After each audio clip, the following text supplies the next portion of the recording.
కు సంబంధించి ప్రజ్ఞా పరీక్షల వర్గీకరణ. బీనే సైమన్ ప్రజ్ఞామాపిని, ఆల్ఫ్రెడ్ బీనే, స్టాన్ఫోర్డ్ బీనే ప్రజ్ఞామాపిని, ఎలెన్ టర్మన్ ఆర్మీ ఆల్ఫా పరీక్ష, ఆర్మీ జనరల్ క్లాసిఫికేషన్ పరీక్ష, ఆర్మీ బీటా పరీక్ష, భాటియా ప్రజ్ఞామాపిని, డాక్టర్ చంద్రమోహన్ భాటియా, వెస్లర్ బాలల ప్రజ్ఞామాపిని, విస్క్ వెస్లర్, భాటియా ప్రజ్ఞామాపిని, Chandramohan Bhatia, general mental ability test for children GMAT, doctor RP Srivastav, doctor Kiran Saxena, GMAT Srivastav, Kiran Saxena, Raven standard progressive matrices RSPM, JC Raven, JH Court, J Raven, రాయే person test, రాయే man test, Florence Goodenough, Florence Goodenough. First Binet Simon ప్రజ్ఞామాపిని. దీన్ని 2 సార్లు పునర్ముద్రించారు. 3వ ముద్రణ అందుబాటులో ఉంది. స్టాన్ఫోర్డ్ బీనే ప్రజ్ఞామాపిని. ఇది 4 సార్లు పునర్ముద్రించబడింది. 5వ ముద్రణ అందుబాటులో ఉంది. బీనే సైమన్ ప్రజ్ఞామాపిని కానీ స్టాన్ఫోర్డ్ బీనే ప్రజ్ఞామాపిని కానీ ఒక వ్యక్తిపై ప్రయోగించినప్పుడు వాటిలో ఉండే ప్రశ్నలు అభ్యర్థిలో 5 అంశాలు పరీక్షించేలా ఉంటాయి. ఆ అంశాలు knowledge, quantitative reasoning, fluent reasoning, visual spatial processing, working memory. And then Wechsler బాలల ప్రజ్ఞామాపిని విస్క్. దీనిని 5 నుండి 10 సంవత్సరాల వయస్సు వారిపై ప్రయోగిస్తారు. దీనిలో 2 రూపాలున్నాయి, శాబ్దిక, అశాబ్దిక. శాబ్దిక అక్షరాస్యులపై మాత్రమే ప్రయోగిస్తారు. దీనిలో 5 ఉపపరీక్షలు ఉంటాయి: సమాచారం, గణితం, అవబోధం, పదజాలం, సాదృశ్యాలు. శాబ్దిక రూపం. దీనిని అక్షరాస్యతతో సంబంధం లేకుండా ఎవరిపైనైనా ప్రయోగించవచ్చు. దీనిలో 5 ఉపపరీక్షలు ఉన్నాయి: చిత్రపూరణ, చిత్ర క్రమీకరణ పరీక్ష, బ్లాక్ డిజైన్ పరీక్ష, వస్తు సమైక్య, అంకె చిహ్న పరీక్ష. ఆర్మీ ఆల్ఫా పరీక్ష. ఇది మొదటి ప్రపంచ యుద్ధ కాలంలో రూపొందించబడింది. శాబ్దిక రూపంలో ఉంటుంది. Army general classification. ఈ పరీక్ష 2వ ప్రపంచ యుద్ధ కాలంలో రూపొందించబడింది. శాబ్దిక రూపంలో ఉంటుంది. ఆర్మీ బీటా పరీక్ష. ఇది 2వ ప్రపంచ యుద్ధ కాలంలో రూపొందించబడి అశాబ్దిక రూపంలో కలది. బీటా అశాబ్దిక రూపం.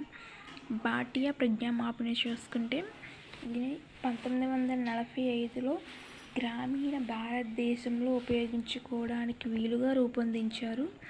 దీనిలో 5 ఉపపరీక్షలు కలవు: కోహెన్స్ బ్లాక్ డిజైన్ పరీక్ష, అలెగ్జాండర్ పాస్ ఎలాంగ్ పరీక్ష, పాంటన్ డ్రాయింగ్ పరీక్ష, తక్షణ స్మృతి పరీక్ష, చిత్ర నిర్మాణ పరీక్ష. General mental ability test for childrens GMAT. దీనిని 7 నుండి 11 సంవత్సరాల పిల్లల కోసం రూపొందించారు. దీనిలో 5 ఉపపరీక్షలు ఉన్నాయి. అవి అంకెల శ్రేణి, అసమంజసాలు, వర్గీకరణ, సాదృశ్యం, వివేచనాత్మక సమస్యలు. పరీక్షను ఏ ప్రయోజనంపై ప్రయోగిస్తున్నామో ఆ ప్రయోజన స్థాయిని దృష్టిలో ఉంచుకుని ప్రతి ఉపపరీక్షకు ఒక బహుళ ఐచ్ఛిక పరీక్షను రూపొందించి పరీక్షిస్తారు. Raven standard progressive matrices test RSPMT. ఈ పరీక్షను 1938లో జాతి, కులం, మతం, సంస్కృతి, భాష, వయస్సు, లింగ భేదాలు వంటి విషయాలకు అతీతంగా ఎవరిపైనైనా ప్రయోగించడానికి వీలుగా రూపొందించారు. అందువల్ల ఈ పరీక్షను కల్చర్ ఫ్రీ టెస్ట్ అని వ్యవహరిస్తారు. రావెన్ స్టాండర్డ్ ప్రోగ్రెసివ్ మ్యాట్రిసెస్ టెస్ట్ని కల్చరల్ ఫ్రీ టెస్ట్ అని కూడా పిలుస్తాం. ఈ పరీక్షలో 60 దీర్ఘచతురస్రాకార కార్డులు ఉంటాయి. ప్రతి కార్డుపై అస్పష్ట మానవ జీవిత సన్నివేశ చిత్రం ఉంటుంది. ఈ పరీక్షలో 60 కార్డులను ABCDE అనే 5 సమాన సమూహాలుగా విభజిస్తారు.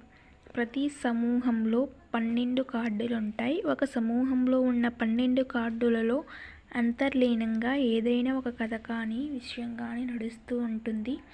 ఈ పరీక్షను ఎదుర్కొన్న ప్రయోజనికి ఒక సమూహంలోని 12 కార్డులను ఇచ్చి ప్రతి కార్డును నిశితంగా పరిశీలించి తనకు స్ఫురించిన విషయ క్రమంలో గానీ కథాక్రమంలో గానీ 12 కార్డులను అమర్చమని కోరతారు.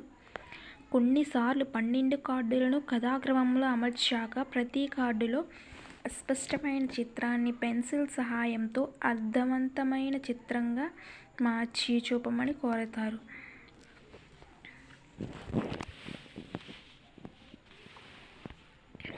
Last draw a person test or a draw a man test. ఈ పరీక్షను 1926లో 3.5 నుండి 13.5 సంవత్సరాల పిల్లలపై ఉపయోగించడానికి వీలుగా రూపొందించారు. ఈ పరీక్షలో ప్రయోక్త ప్రయోజ్యునికి వైట్ పేపర్ పెన్సిల్ ఇచ్చి మనిషి బొమ్మను గీసి చూపమని కోరతాడు.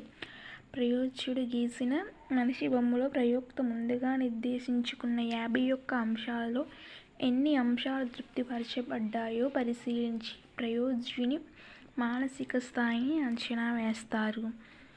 ఈ ప్రజ్ఞా పరీక్షల వర్గీకరణల రకాలు చూసుకుంటే శాస్త్రవేత్తలు ప్రజ్ఞా పరీక్షలను 4 అంశాల ఆధారంగా వర్గీకరించారు. అవి విషయాంశం ఆధారంగా, నిర్వహణ విధానం ఆధారంగా, అలాగే నిష్పాదన విధానం ఆధారంగా, అలాగే నిష్పాదన సమయం ఆధారంగా.